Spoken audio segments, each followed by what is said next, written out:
Um, let's get started. It is 7:01 p.m., January 6, 2025, and this is the Dartmouth Planning Board, our regular scheduled meeting, which is being recorded.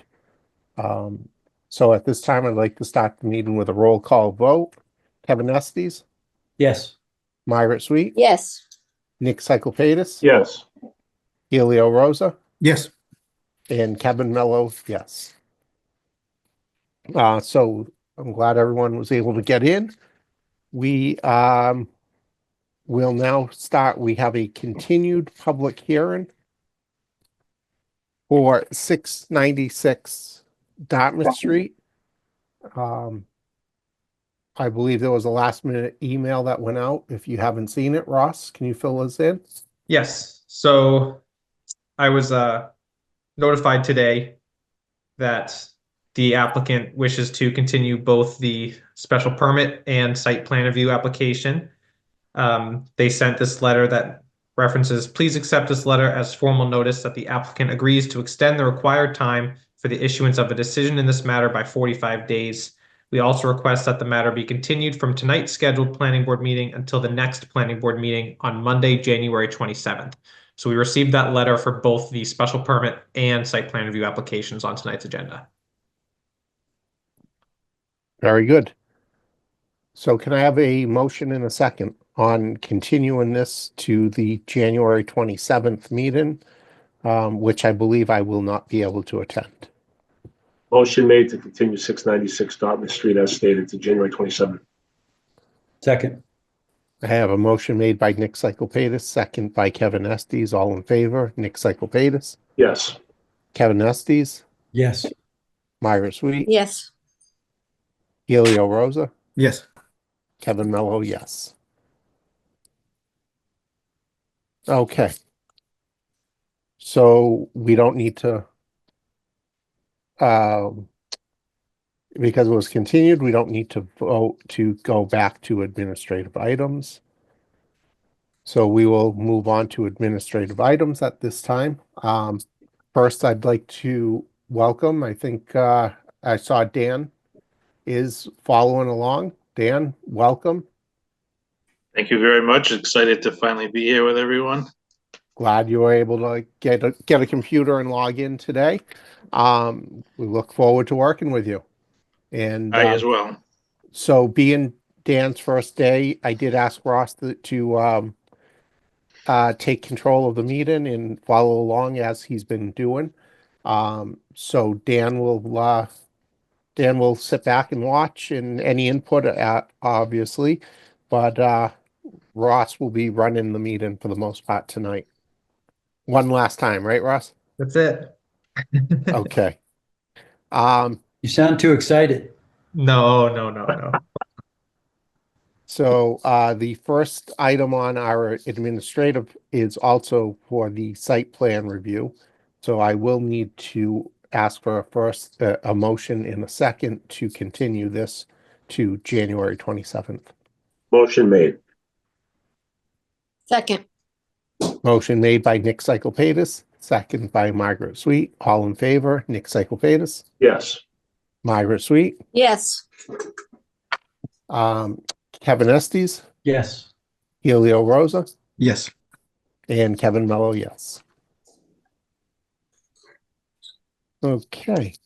Agenda item number 2, site plan review for 481 Fonts Corner Road. Okay. Mr. Chairman, I have to recuse myself as I did last time. So Okay. after that, could someone text me so I can get back on? Sure, yeah. I I'll think pop you're up. allowed. You're also allowed to watch in, Margaret, Okay, then just I'll as long watch. as you're not, Okay. contributing. I'll mute it. Thank you. Thank you. Okay. This site plan review application is for a proposed 24,947 square foot, 64 unit multifamily residential building located at 481 Fonts Corner Road, map 63, lot 11-17. There are 128 proposed parking spaces because each unit requires 2 parking spaces. 5 of those spaces are proposed to be ADA compliant. This property is located within both the office industrial and limited industrial zoning districts, as well as the Fonts Corner Overlay District and Marijuana Overlay District. There are 2 proposed curb cuts along the existing driveway. There are 3 waivers being requested, 1 for the required parking facility setback, 1 for the required parking stall size to fit landscape islands, and 1 for the requirement of landscape islands after no more than 10 parking spaces in a row. Just as I was going through this today, prepping for the meeting, me and Dan did decide I think it would be best if the board decided to approve this, that they just ask that with the condition that the waivers are specified in the final plan set as to what would be required and then what's being proposed. So that way in the certificate of action and the final plan set, those waivers are properly addressed. I think the engineer is here if they want to take over at this point. Good evening, members of the board. My name's Joseph Sander with Allen and Major Associates. I'm here on behalf of my client, Pascagoula Land Company, for a site plan review application, as Mr. Cuddy just stated, for a residential 3-story building with 64 units and 128 spaces. So with the permission of the chairman, I would like to share my screen. Yes, please. It's saying that it's disabled. DCTV, can you help us out here? Yep, should be all set. All right, thank you. There we go. Is everybody able to see my screen? Yes. Yes. Okay, so this is just the grading and drainage plan for the project. I know members of the board have seen this before. There hasn't been very many changes. We are doing the 128, excuse me, I apologize, the 64 unit residential building, the underground stone infiltration system to accommodate the stormwater. There is an existing basin over on the western side of the property, which we are going to expand to accommodate the stormwater mitigation.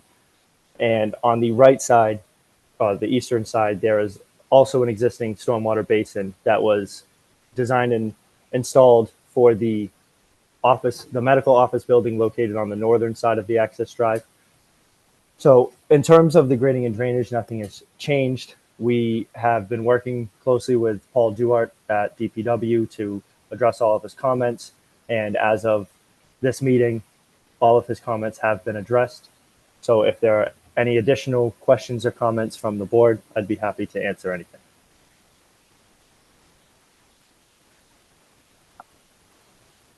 Okay.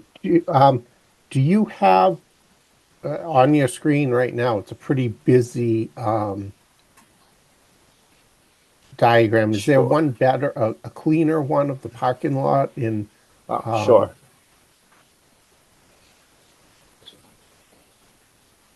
Is that better? I know there's the dimensions and all that stuff, but I don't have one that's doesn't have any of the leaders, but this is probably the least busy. Okay. And as far as your parking spaces that you need is 128 spaces. Correct. So And what are you proposing here? It is, we do have 128 spaces, and previously during a planning board meeting, these islands in the drive aisle and the parking spaces on the northern side of the property were not there originally, and then through they were eliminated due to conversation with Mr. Duart for vehicle circulation to get the connection point on the western side of the parking lot, and then through conversation with the planning board, we opted to reduce the size of the spaces to a 9 by 20 in order to accommodate adding those landscape islands back in. so you are still asking for the waivers on the southern side? Is that Correct. what the waivers being asked for? Correct. The angled parking down at the southern side of the property is the reason for the requested waiver of the island within the 10 after every 10 spaces. Okay. All right. Any questions from the board?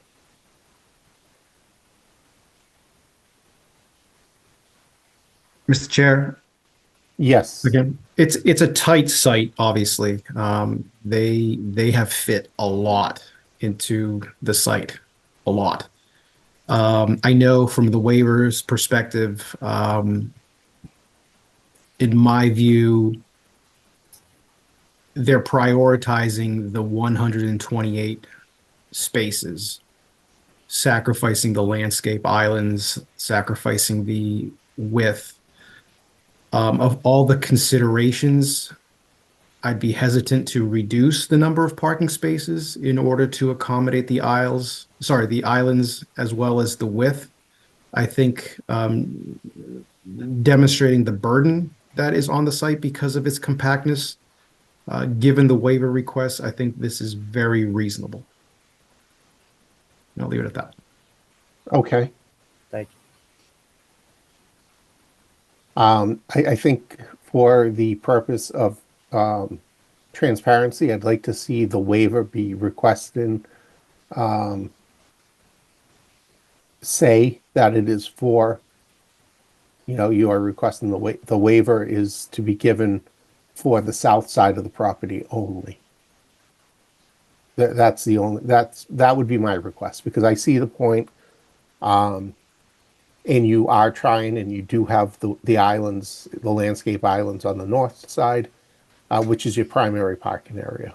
And for public safety and the safety of traffic flow, I see why you cannot put the islands in on the south side. So I'd ask that you note on your plan state specifically in detail where it is. Okay. Anyone else? Okay. Not seeing any. Do I have any motions in seconds?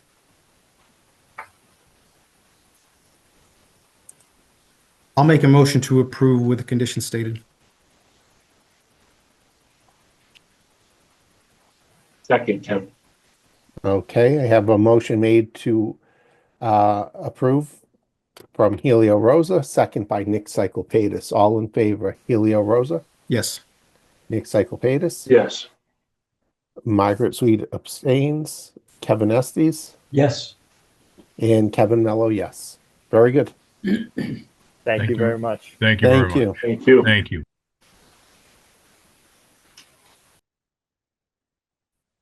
All right, agenda item number 3, site plan review, 411 Fonts Corner Road. Okay. So we had this application or this proposal last meeting for a special permit. They are Excuse me, now Ross. Sorry. Is Margaret back on? She was on mute. Yes. Thank you, Margaret. Sorry. Yeah. Kevin. Oh, good catch. Thank Good you. catch. So they are aware that there's a couple of departments who have this on hold pending their own review comments. But we both thought it would be a good idea to bring this forward for any comments from the planning board. That way, as they work through other comments, they could also address any comments or questions from the planning board. So just as a reminder, it's for a proposed 34,331 square foot auto dealership located at 411 Fonts Corner Road, map 63, lot 12, in the office industrial and limited industrial zoning districts and marijuana and Fonts Corner overlay districts. As I mentioned, they received their special permit at the December 16th planning board meeting for reduction in parking. Let's see. I think that is it for me that I mentioned. I'll turn it over to the engineer at this point. Hi, how are you doing? Can everybody hear me? Yes. All right. Do you mind if I share my screen? No, Is- please do. All right.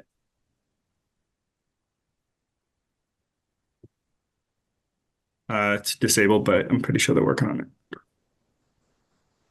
Yep, you should be good. Perfect. All right, let me know if everybody can see it. Yes. All right, for the record, my name is Casey Birch. I'm a project manager with Solely Engineering.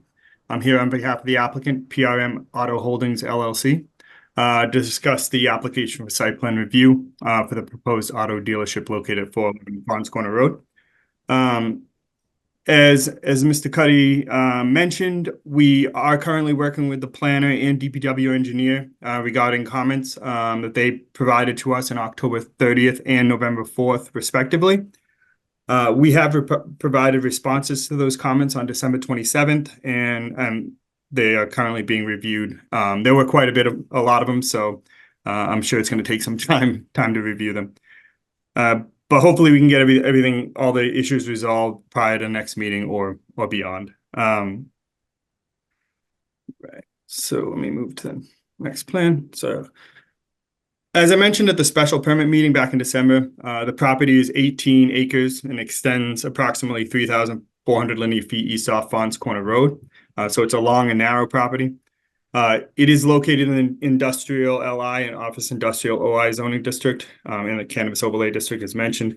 It is bisected by a brook here with associated wetlands on each side. And the property is currently improved with an existing auto dealership and shop and a cell tower on the west side of that brook. The east side of the brook is wooded. This is the area that the proposed work is that we're proposing work in, and it's currently undeveloped. And there's wetlands further to the rear, which we're not even going close to with our proposed development, which we'll see later.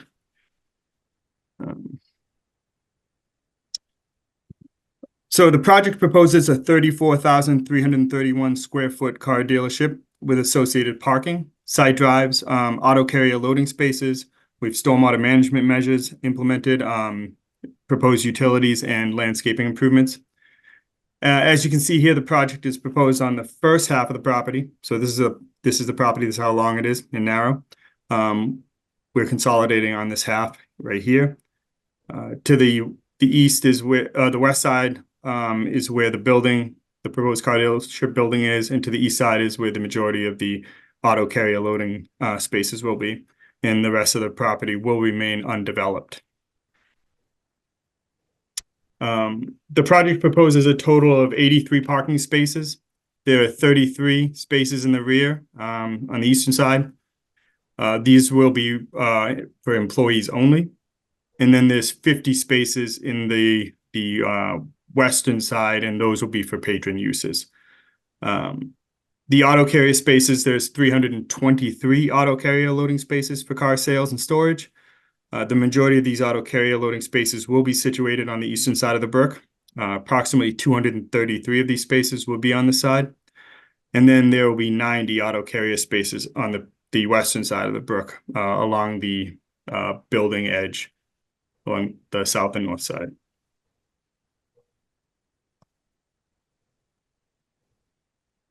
So again, we're proposing a 34,331 square foot building and also an 864 square foot car wash right here to the east of the building. We are maintaining the cell tower and the associated fencing. And the main entrance to the buildings is on the western side facing Fons Corner Road.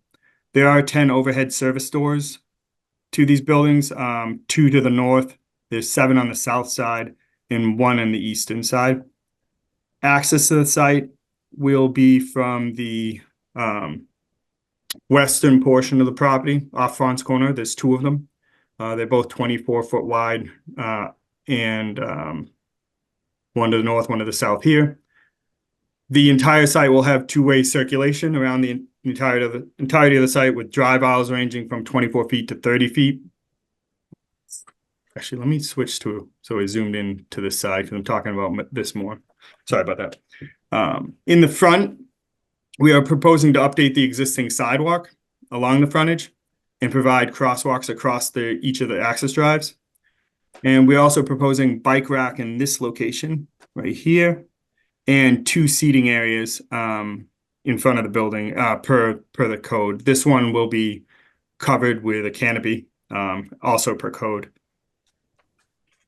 There are 4 ADA spaces located on the southwest corner here, and then we're providing 2 EV charging stations just east of the car wash that can be seen in green. And we're also providing 7 EV ready spaces, which are in orange here. And again, we're proposing 50 spaces for patron use in the front and in the rear here. And then 90 auto carrier loading spaces. We designated the auto carrier loading with a line across the front.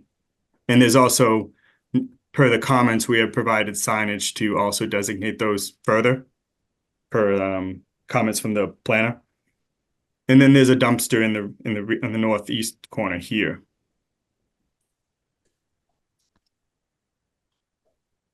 So the auto carrier loading and employee parking area here in the eastern side of the brook. Access to this will be through the property of 20 Ventura Boulevard Drive, sorry, with a 24-foot wide access connecting to the existing pavement there.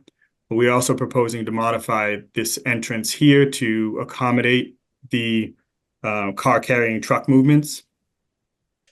And again, this will have 33 employee spaces along this edge here, closer to the entrance. And then 200, the rest will be the auto carrier loading spaces, which is 233.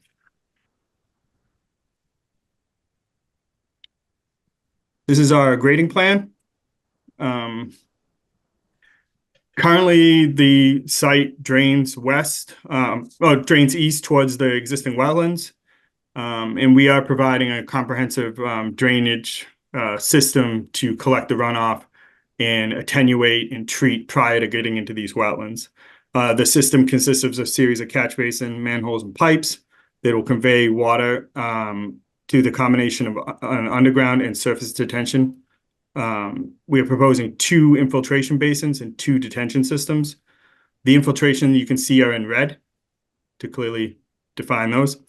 And the detention systems are outlined in blue. These systems were designed to attenuate the peak discharge rate of runoff associated with the development to be less than that of the existing conditions runoff for the 2-year, the 10-year, the 25-year, the 50-year, and the 100-year storm events. To satisfy the state's requirements for recharge, we are proposing the 2 infiltration basins, again in red. And these are designed to store the recharge volume associated with the amount of impervious surface out here so that it can introduce it back into the groundwater. In addition to the infiltration, we're also providing water quality units, hydrodynamic separators upgraded to the systems, which can be seen in orange. These use like swirl concentration and screening to separate trash, debris, and oil from runoff.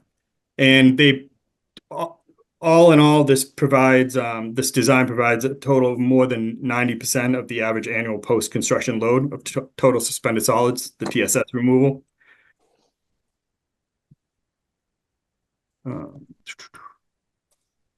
So the eastern side of the site, the property currently, we're kind of maintaining the same similar patterns here.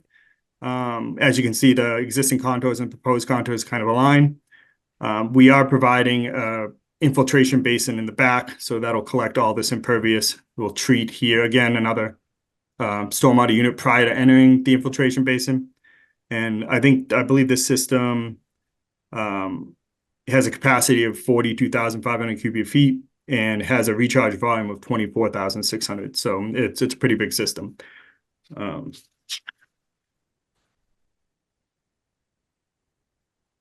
This is our utility plan.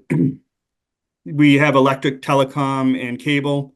We're going to pull off the existing utility pole located just south of the northern access drive. And then it will travel east to the proposed transformer right north of the building and then go into the building. And a secondary line will come from the main building to power the car wash building. And then gas, we are tying off the existing lateral, and it's going to follow a similar pattern, but the gas meter to the rear of the building here. For water, we're proposing a 2-inch domestic and a 6-inch fire service. We're tapping off the existing 20-inch main and it's on the southern access drive, and that'll travel along the south and come up to a water meter to the back of the building here, and then water will come out of that and service the car wash facility here. For sanitary, this is that line right here. We're going to tie into the existing sanitary system that runs actually along the southern portion, then up. And this is a line that was put in a couple years ago to satisfy Ventura Drive. So we're tying into that. And the car wash was designed with water reclamation system that consists of 3 2,000-gallon sediment tanks. These systems typically designed to reclaim 60 to 70% of the water, so it reuses it, and then the excess will come out into that, but that will be cleaned through these tanks. As I mentioned earlier, we're maintaining the existing cell tower. The existing cell tower's electrical lines actually ran through the building here, so we are working with Comcast and Eversource to redistribute that. So we will be providing a new pole here and tying a new overhead line, and then it'll come across here and then up into the system. And then we are proposing new easements as well, which we put as part of your package, so you could see what we were working with Eversource on that.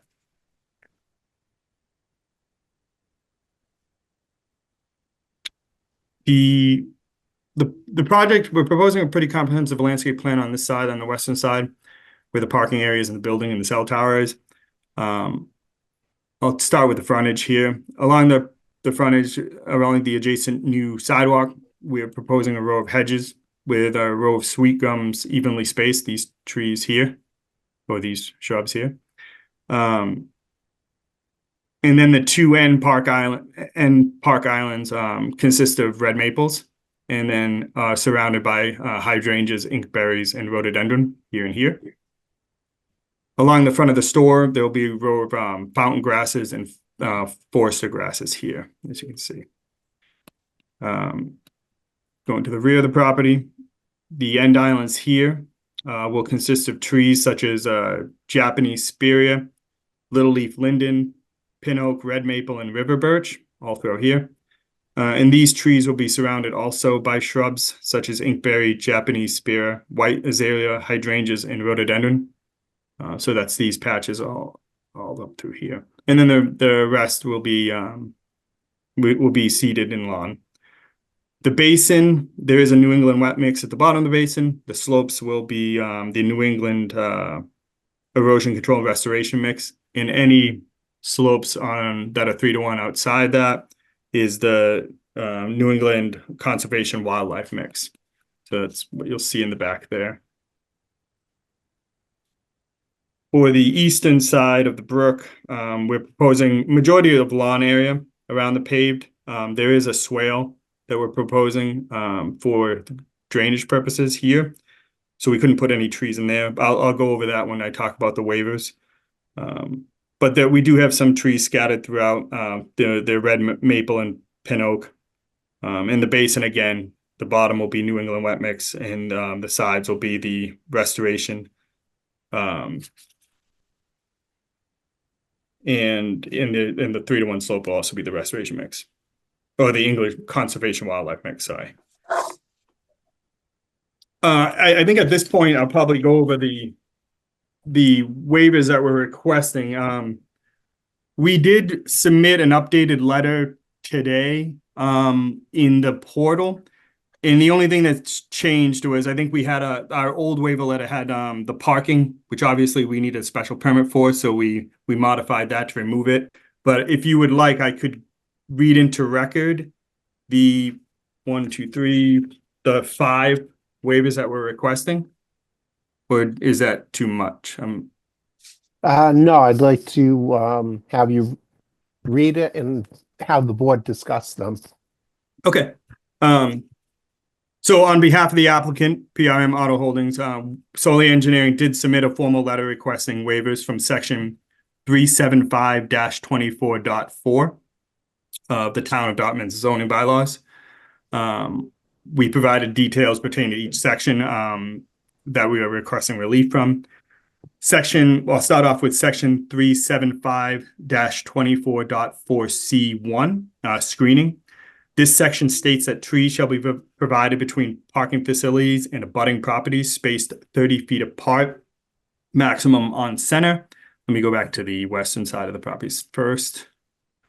So we wrote trees every 30 feet were not proposed along the southern property line west of the wetlands because there is an existing sewer easement that will be maintained as part of this project. Trees every 30 feet were not proposed along the northern property line west of the wetlands because we are proposing a retaining wall here to make grade up. And we're also proposing a trench area to collect off-site stormwater and divert it around the property as well. Trees every 30 feet were not proposed along the northern property line east of the wetlands. So let me go back to the other page. Because a swale is being proposed along the property over here, along the southern property east of the wetlands, they weren't provided because the project plans to maintain the heavily existing wooded nature of this area along the property line. So we are requesting that this regulation be waived for the planning board.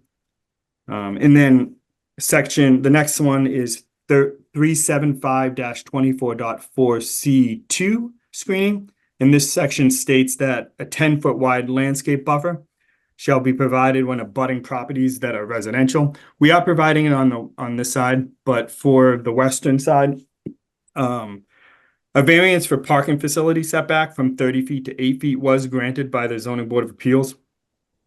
This project proposes a landscape buffer of 8 feet on each side. And so because of that, we're requesting a waiver for the landscape buffer because we got a buffer for the sidewalk for the parking setback, and they allowed for 8, so that's what we're showing here on both sides. And then the next section is 375-24.4D2, and these are the tree standard section. And this section states that in order to diversify the required trees for sustainability, no more than 30% of any one species and 40% of any one genus of tree shall be proposed. Such diversification shall take into account the tree species of adjacent properties. To provide this diversification requirement, it would require an assessment of existing vegetation on adjacent properties. Given the heavily wooded nature here and in the surrounding areas, it was not feasible to do an inventory of existing vegetation surrounding the proposed development, which is why we are requesting that this regulation be waived as well. And then section 375-24.4D5, also tree standards. This section states that foundation plantings shall be provided adjacent to buildings, spaced 30 feet apart, maximum on center. Trees shall be planted within 20 feet of the building greater than 20 feet in height.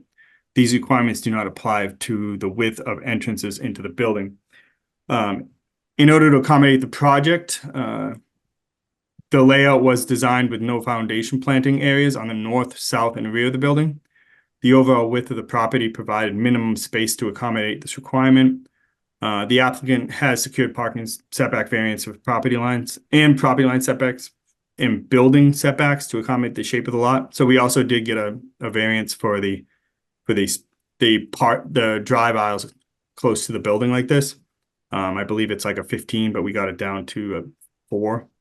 So that was also granted to fit this. So that's why we're requesting that as well. And then the last section, section 375-24.4G, protection from damage. This section states that to preserve landscaped open space from damage by parking cars and snow removal operations, bumper overhang areas shall be provided with permeable ground cover that will not be damaged by bumpers or vehicle drippings, and all landscaped open spaces shall be provided with curbing. Curbing for tree planting islands in parking facilities containing 25 or more parking spaces shall be either cast in place concrete, precast concrete, or granite. The proposed plan is in general compliance with this regulation, except along the northern edge of the rear loading. This edge is graded with, that's on the side. right here. This edge is graded with swale to convey stormwater from the ground from the north around the development. Curbing in this area would raise the grades and cause unnecessary grading into adjacent lots. So we are to be able to accommodate the swale, we are requesting that this regulation be waived as well, just for this section here. Everything else has curbing. So those are the 5. So I don't know if you want to go over them now or just, I only have the lighting plan next that I was going to talk about. But I could hold off on that if we want to discuss those first. Yeah, I'd like to touch base on these. Whole lot of tree waving on this. Anyone on the board? Well, Kevin, I'd like to get that and look at it and look at the plan. Just to this is kind of sudden with these waivers tonight and the letter he sent.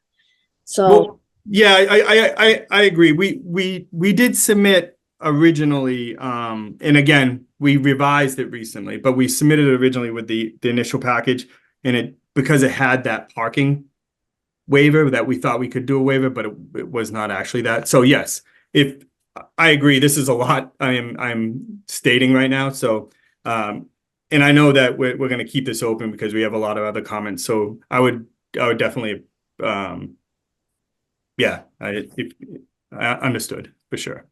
that's just my opinion. I don't know what the rest of my board is, but I'd like to.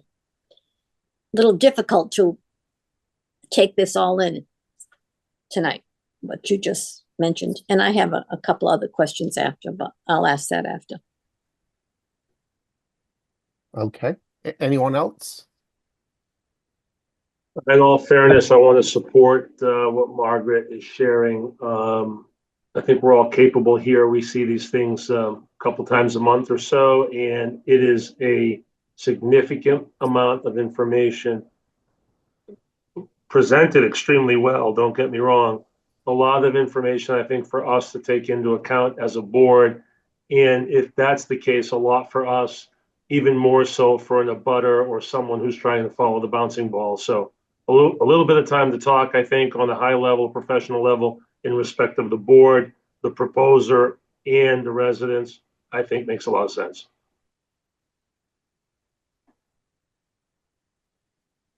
Agreed. Are we, Mr. Chairman, if I may, Yes, please, Kevin.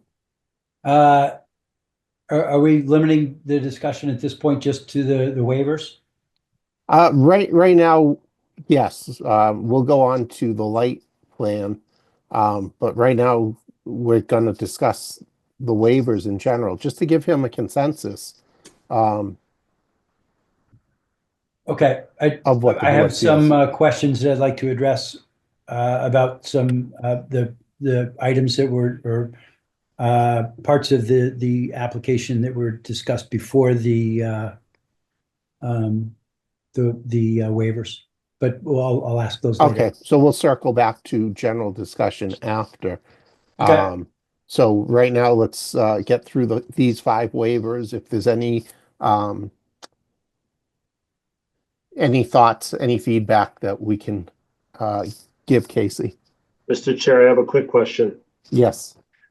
One of the waivers requested is to also reduce from 30 feet to 8 feet, which was previously reduced by the ZBA for a different boundary of the property. Is that correct? That's correct. It was a parking setback that they reduced. Okay, thank you. Just following up on my fellow board member's comment there. I'm curious as to why that went through the Zoning Board of Appeals first instead of requesting a waiver through us. Well, we originally were going to, and then we were informed that anything situated with parking dimensions were ZBA, and then we had to go through that process instead. But that's why this was we did have that as a waiver originally, but we're directed to go in front of ZBA for that parking dimensional aspect. Mr. Chairman, They didn't deal with quantity. They just dealt with dimension, so it was like a setback, they said, so it had to go through ZBA. Is that accurate, Mr. Chairman? Casey, who was it that directed you that in that Right. sense? I believe it was I don't know if it was the old planner or the new planner. I know there was a lull, or the building and code enforcement officer, that's who it was. I Okay. forget his name. But he had a letter. I'll probably, let me provide you guys with his original letter stating that we had to go through that for that as well. Let me put that as a note. I can submit that. I would like to Okay. see that. Okay.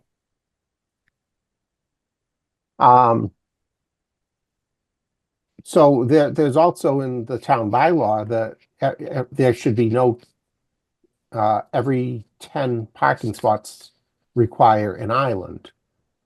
Yes. And with we are planters. we're providing that with the actual parking spots. The auto carrier loading spaces aren't considered parking. I would agree to that. So Okay. this, the easterly plan, you have that on the north side and on the south side, you have those islands being proposed. Oh, no, you're right. We have to put one in the middle in each one of these. And So, because it's every 10, you said, correct? 10 parking spots and Yeah. then an island.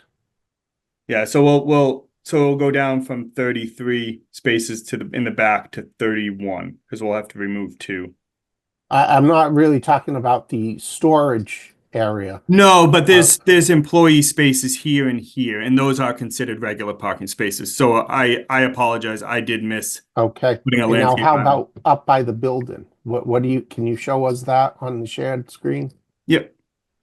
And where are the islands for these parking spots? So there's 1, 2, 3, 4, 5, 6, 7, 8 or Okay. 7 spaces here. So there's the island there. These are storage display areas. So that see how they have the line there? We designated them. And then the rest of the parking besides the ADA spaces, which is beside here, have all these. And then there's these islands here and here for this space, which is hard to Okay. see right now. So Underground. I'd like Ross and Dan to review because I don't take it as, I take it as parking spaces. A parking space is a parking space. If it's a display parking car being parked there, it's a display car.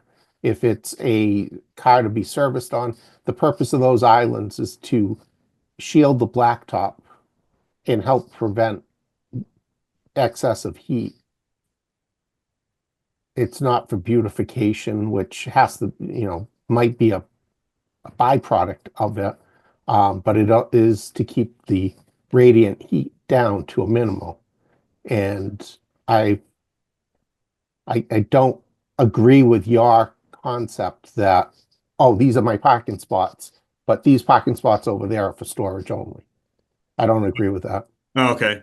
Yeah, we tried to keep them separate, for all the, especially for when we went for the special permit waiver, we did have, if that was the case, we would have had the amount of spaces and stuff. That is fine. I understand it for the purpose of number of parking spots. Mhm. When I start looking at all these waivers for screening, for trees, I'm coming to the conclusion that you're trying to fit too big of a building on too small of a lot. That's the conclusion I'm coming to. Understood. Yeah, we can definitely look at that and yeah. Okay. All right. If there are no more questions about the waivers, we can move on to the lighting plan with Casey. All right. Go ahead, Casey. All right. This is oh yeah, sorry. That was my slide for waivers. All right, so on the western side, this is our photometric plan and lighting plan. On on the western side with the building, we are proposing 14 light poles to illuminate the front of the building, southern side of the building, and the rear of the property here. In addition to the poles, we are proposing wall packs and canopy lighting along the perimeter of the building, which will illuminate the main entrances, overhead doors, and other man doors around the building. Pretty simple plan here. And then in the back, we are proposing approximately 28 light poles, 21 of which will contain single fixtures, and 8 will have double fixtures. All fixtures are proposed to be LED, and they all meet dark sky compliant principles. So that was that's all I really had to say about the lighting. Okay, very good. So we'll go back to general questions. I know Kevin had some general questions about your presentation. If you could, let's talk a little bit about and you don't need to go to a particular slide. Let's talk a little bit about the car wash area. Sure. You're reclaiming water and you're sorting sediment out of the used water, and you said 60% of that is being recycled back into reuse. Correct. Yep. What sort of chemicals are you using in the car wash, and how are those being mitigated? Well, sorry, my dog's barking. The soap and chemicals that they settle out. I'm not sure what exactly I can get that information for you guys. I do not have a list of what they usually propose for the car wash, but I can get that list for you guys if you want, or whatever they use. Yeah, I'd like to get an idea of what's being used and how it's aside from sediment. No, the chemicals are not going to be caught in a sediment filter. So I'd like to understand a little bit more about that.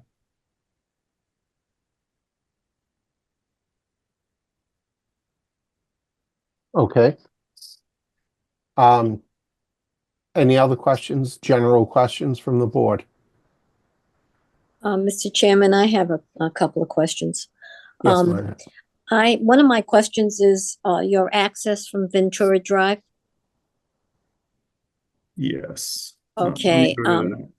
Yeah. Well, now so how is that an easement, an access? Did you? Well, so the owner of this property is planning to purchase this property as well, but it's all subject to approval. And Dan Doucette is currently on as well. If he wants to, do you want to chime in on that one, Dan? Yeah, please. I comment on a couple of things. Yeah, we have that currently under a 10-year lease because you don't want to sell us the property for tax reasons. So we have a 10-year lease with we buy at the end of 10 years. Regarding the car wash chemicals, I know one of the issues can be the acid wash system, and we do not use any acid. We don't have acid wash for the wheels, which a lot of car washes have. So it's basically a soap and a drying agent. And regarding the display spaces out front, those cars will sit there until they're sold. So there'll always be a car in those spaces. So to have a island to I understand the part about shading that space, but there'll typically be a car in that space that's not going to be moving in or out until it's sold. I think it's a big building on a small lot, but automobile car dealerships are one of the lowest. Have the lowest amount of clients that come through the door. For example, we average 21 service clients per business day in 2024, and we recorded 3 showroom visits per day in 2024. So we don't have a lot of traffic. It's one of the lowest traffic businesses there are. And it's actually transitioning. We're selling more and more cars online and delivering them remotely. So, in fact, car dealerships, if anything, the traffic is getting lighter as the world changes and evolves. Dan, can I ask you a quick question? Sure. When you say 3 per day in the showroom, no disrespect, but is it a matter of semantics? 3 people coming to sign and pick up their vehicle compared to the 3 that are picking up their vehicle and the 26 that are browsing around, making hot chocolate coffee, looking at new Audis? So, Audi's a very I'm low. not putting you on the spot. No, I just no, want to be no, no, no, transparent no. to my board and Let the me give people. you, we average 15 sales per month with Audi. So I have it that we had 586 showroom visits in 2024. If you divide out the days we're open, Understood. that's 3 per day. You know, I mean, and relative to service clients, we had let me see, we averaged 21 visits per day. So most of Dan, them come in. To my point really quick though, Yeah, 500 plus sold showroom related divided by the number of days you're working. Those are actual cars sold. No, not no, necessarily- no. I wish we sold 586 cars. No, Okay. no. We average probably maybe 10 to 15 new Audis a month. Okay. What about Volkswagen? Volkswagen new, probably 20, 25. So you have, I would imagine you have a lot more people looking at Volkswagens than Audis. Yes. Okay, I need to go back to Ventura Lane, sir, because I didn't get my question. I didn't finish what I was trying to get at. If you've got a 10-year lease and then you can buy the building. So what about parking? What's that going to do to 20 Ventura Lane when you start using that? What about the parking that's there now on Ventura Lane? Yeah, it doesn't impact the existing parking. Who told you that? Did Well, your engineer tell you that? No, the parking is. I spoke to the building inspector. I don't believe it changes anything over there. I Okay, don't believe there's any parking. could your engineer please check for me? I would appreciate it. So what you're saying if they utilize the building, Well, the building. the is building the- right now is warehouse, so it's like really low generating parking, which I believe that's why the rear of the building, the spaces aren't designated, but you can fit like 20 something back here and then it's 10 up here, so 30 something. So I don't really, that building, I'm not sure how big it is. I think it's like, I'm sorry, it's 7,200 square feet. what is it? 7,200 square feet. Yeah, So- for storage, what would you utilize probably for storage? I think some parts. I can look into that for sure, but I'm pretty sure it's we have the space back there. So which property exactly is it off Ventura? Is it APC Auto Body? No, No. It's Real Baptiste. Just west of Bay State Gymnastics. right. I know the building quite well. But you're coming off Ventura Drive, right? Are you using that to get access to the rear of your property? Or maybe I'm wrong. No, that's correct. That's right.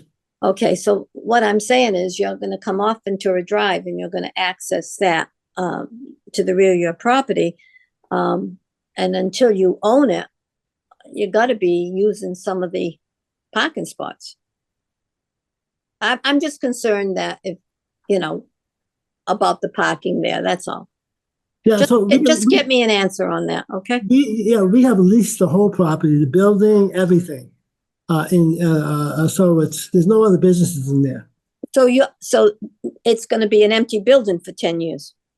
Well, we may store some things in there, parts or whatever, but yes, we have the whole building under lease. Oh, so you lease the whole building? The Okay, whole thing, everything, All right. yes.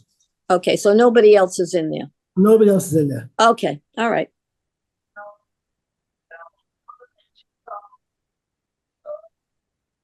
Okay. Anyone else? Any questions? Mr. Chair, if I can. Yes, please, Mr. Roder. So just on that comment, which is really valid. I think it would be helpful to understand what the parking requirements are for that building and whether or not the access drive that's coming through that property is going to affect the current requirements. The answer may be that there's no change. The existing property will still be compliant. I think it's important to demonstrate it and document it that that driveway that you're adding through that property does not alter in any way the use of that property. So I'll pin that one. Sure. We've discussed that. I do have some additional questions on some general questions on the site though. First question came up, how do because you're using that easterly lot for employee parking, is that correct? That's correct. There's 33, which will turn to 31 because we want to, obviously. So I guess how do employees get from the eastern side of the property to the western side where they're actually going to be working? How do they go from one side to the other safely or at all? Yep, Dan can answer this one. Yeah, I can say, yeah. So we will shuttle them. Shuttle them. Yes. Which you've done in some other stores that you have too. This is right? not unique at all.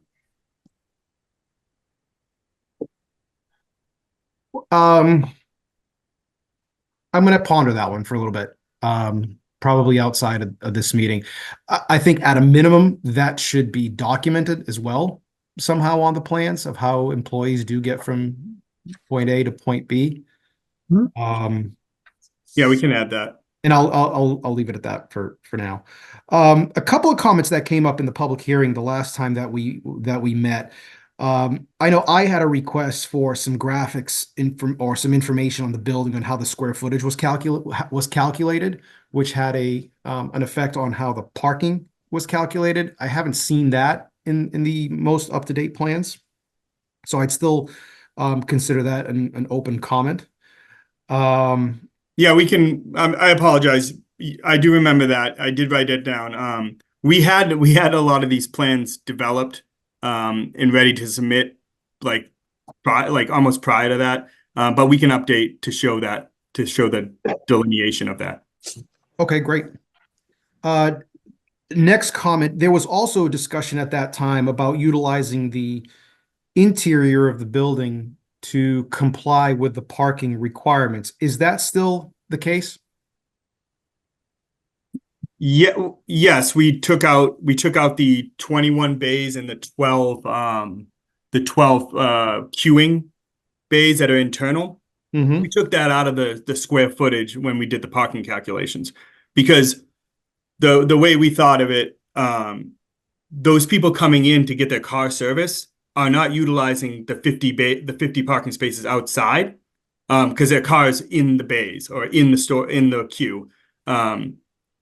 So yeah, that's kind of, so we were actually, the planner thought of this too. We worked with them and we took that square footage out, and that's the delineation that I have to update to show you on the plan.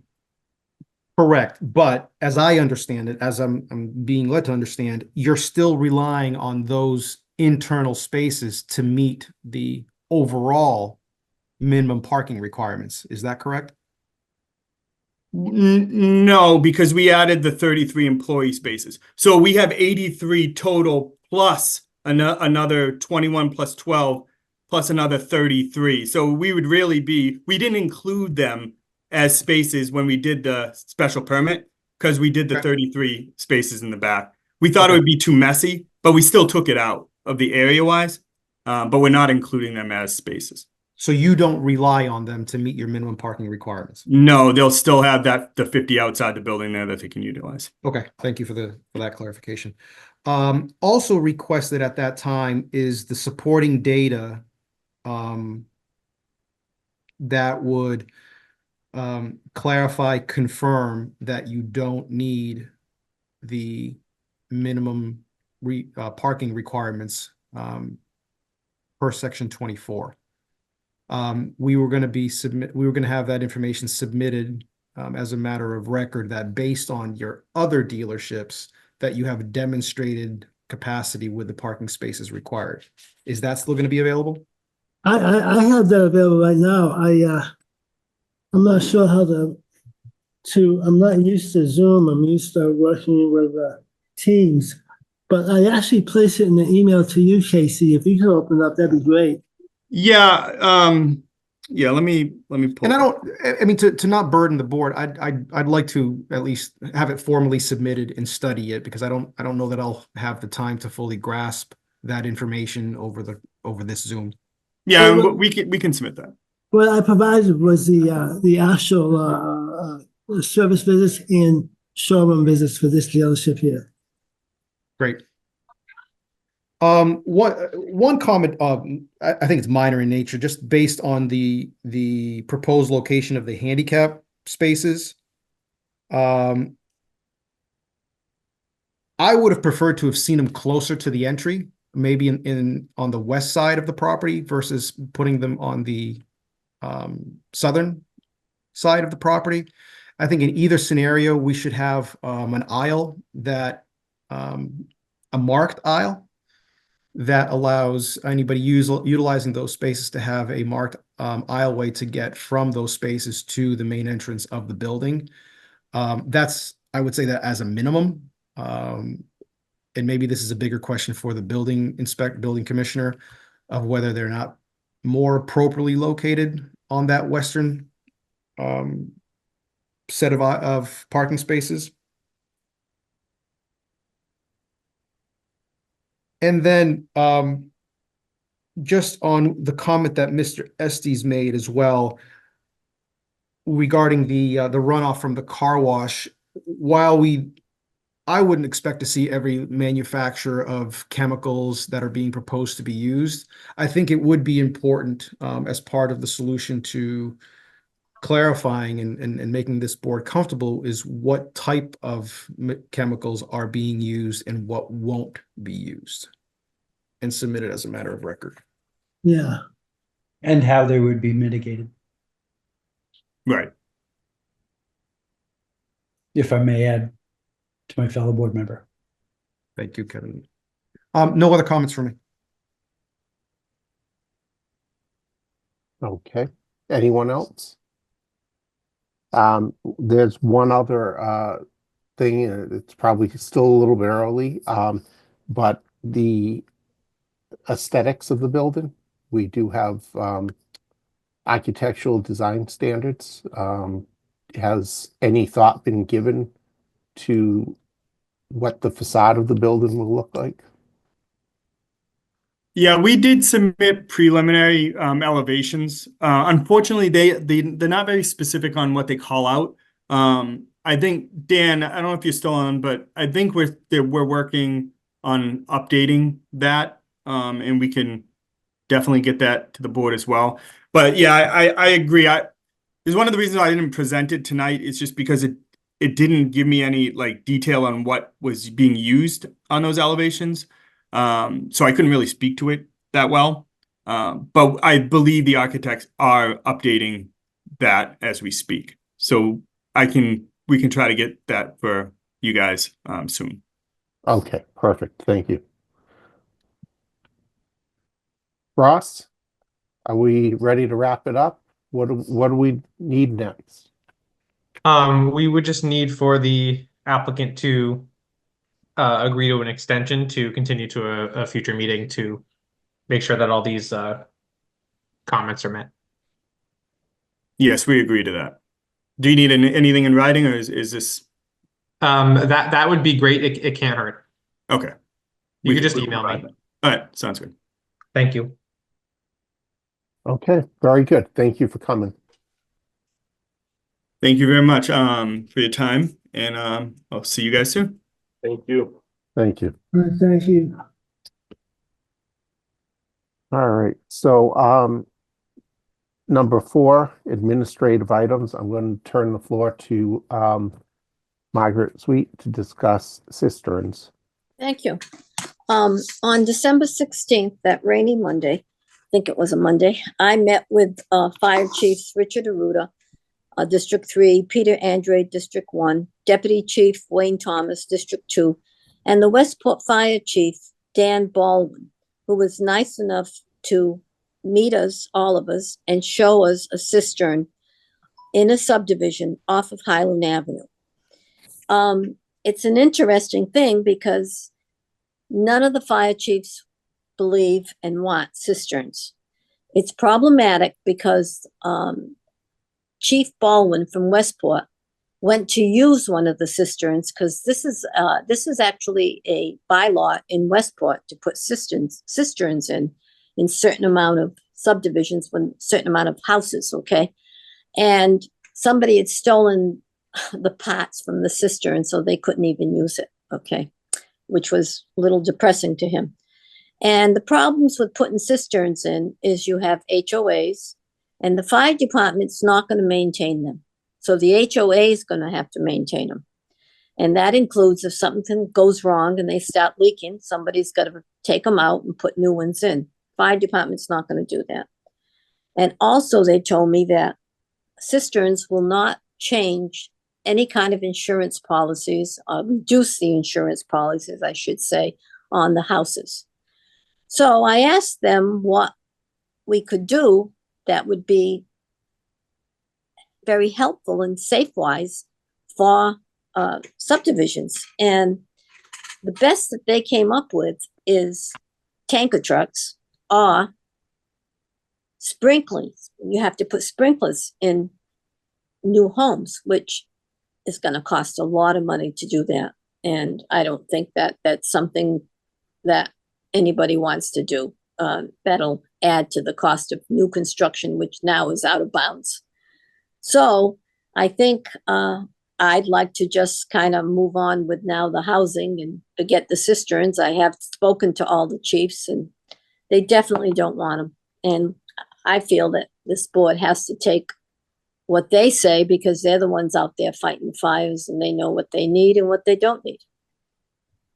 Any questions?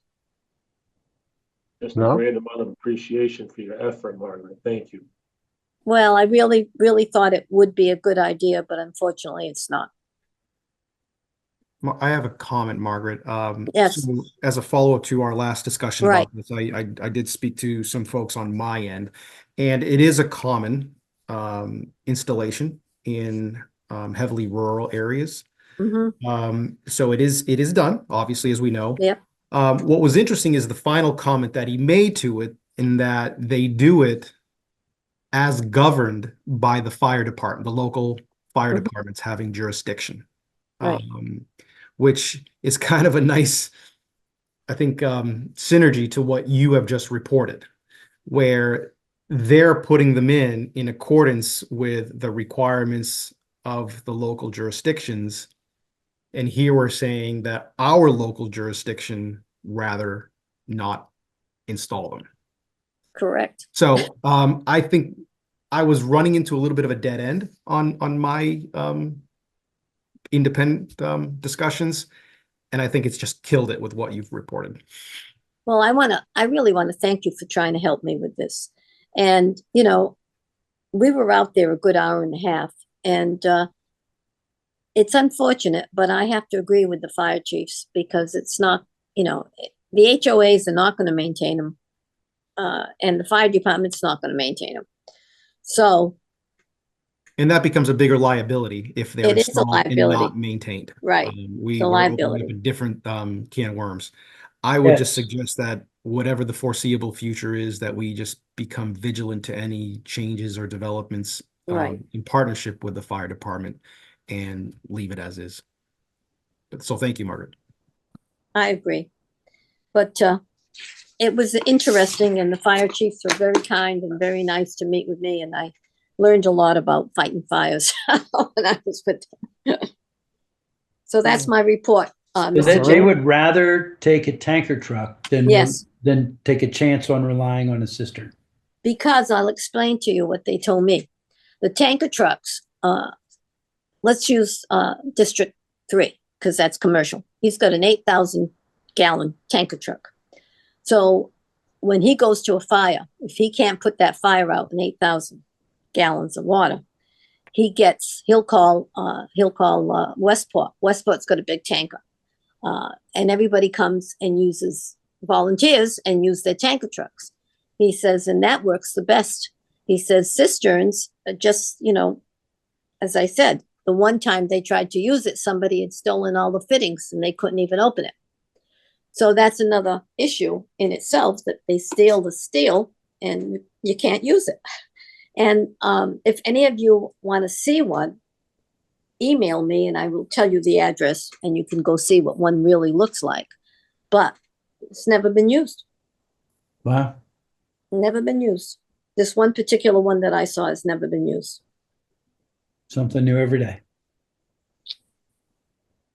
I thought it was such a good idea, and I looked at, actually the average cistern is 30,000 gallons that they put in the ground.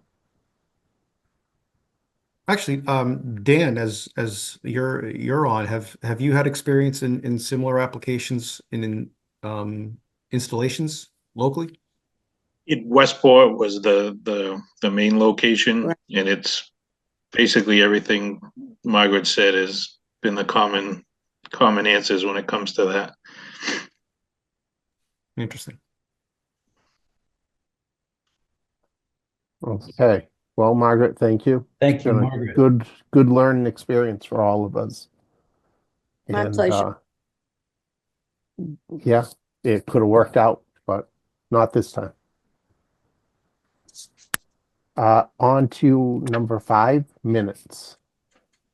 December 16th, 2024. The motion to accept and file. Motion made by Nick Cyclepatis. Second by, was that Helio? Yes. Second by Helio Rosa. All in favor. Nick Cyclepatis, Yes. Helio Rosa, Yes. Margaret Sweet, Yes. Kevin Estes, Yes. Kevin Mello, yes. Number 6, correspondence. City of Fall River, Town of Westport. Motion to acknowledge and file. Motion made by Nick Cyclepatis, Second. second by Margaret Sweet. All in favor. Nick Cyclepatis, Yes. Margaret Sweet, Yes. Kevin Estes, Yes. Helio Rosa, Yes. Kevin Mello, yes. For your information, old business, new business, zoning board of appeals, legal decisions. Any discussion on? Okay. As a board, primarily, maybe the ones who've been here longer, a question came up today. When did we stop sending letters to the ZBA with our input on their pending cases? Margaret, do you remember? Oh, There was a time when we would send in our, yes. When I know we did it when Donald Perry was planner. I don't recall the planning board when John was on doing it. I think we stopped quite a while ago, Kevin. I know that Christine She was sent a reviewing. couple. Yes. Yes. she was reviewing and Right. would send a letter if it was of interest. Right. If there was some concern. That was it. It wasn't like everything, you know. Okay. All right. So she would review their agenda coming up. And if there was some concern, she would bring it to our attention and we'd discuss it. And then she would draft a letter and send it. Would that be the process? I think so. I think, Kevin, that's how it's done. Okay. So, Ross, Dan, I think that's a habit this board that we should get back into. As you work out your new, get a system in place. If you can just watch, because some of these ZBA Mm-hmm. decisions have been kind of shocking to me. Well, Kevin, don't you think it's going to be interesting to see the letter? Because I thought parking was one of the things that, Shocking. Yeah. we was responsible for. Yeah, I mean, we're one town, so I'm not trying to make it about who makes the No. decision. No, I know. But there's just too much, you know, an exception is not an exception when it's given all the time. Right. That's the norm. So I don't want to discuss any open cases, you know, but I think we need to be aware a little bit more of the decisions as they come up. That's all. I second that. Okay. Subcommittee reports. Anybody? I have a very exciting soils board meeting tomorrow night. All we'll do is renew the licenses for the existing applicants that are moving soils within the town. So look forward to my report at our next meeting. Ross, Planning Department, Master Plan, and Yeah, so the only thing that's come to my attention recently, I had a member of the Agricultural Commission inquire regarding first right of refusal on Chapter 61 properties. You know, I informed her that at least in my time of being here, I haven't had that on an agenda, but she said that it has been in the past, and if it becomes an agenda item again, if the planning board would consider looping the Agricultural Commission in, as they possess a lot of the knowledge of whether or not that land could be valuable farmland.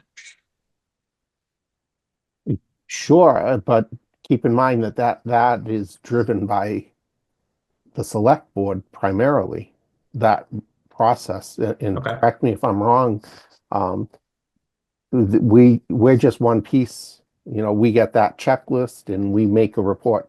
We direct our report to the select board. Okay. So you may want to direct them to the select board also. Okay, I can relay that, no problem.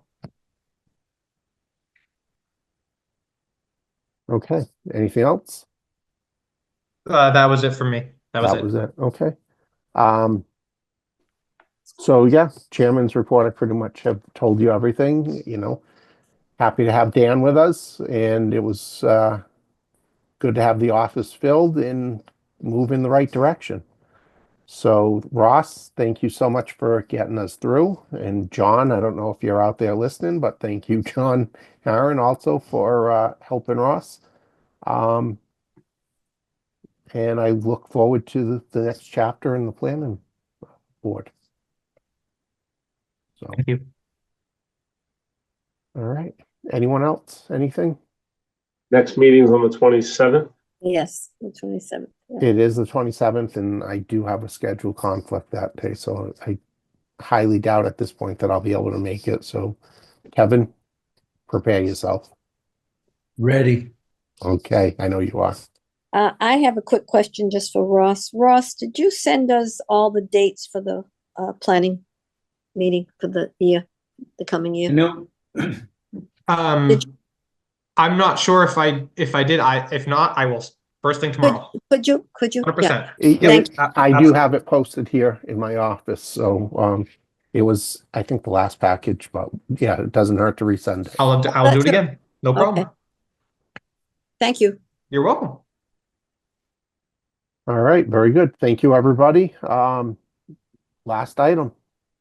I'd like to make a motion to adjourn. Helio, thank you. We have a motion to adjourn. second. Second by Kevin Estes. All in favor. Helio Rosa, Yes. Kevin Estes, Yes. Myra Sweet, Yes, please. Nick Cyclepatis, Yes. and Kevin Mello, yes. Thank you, Good. everyone.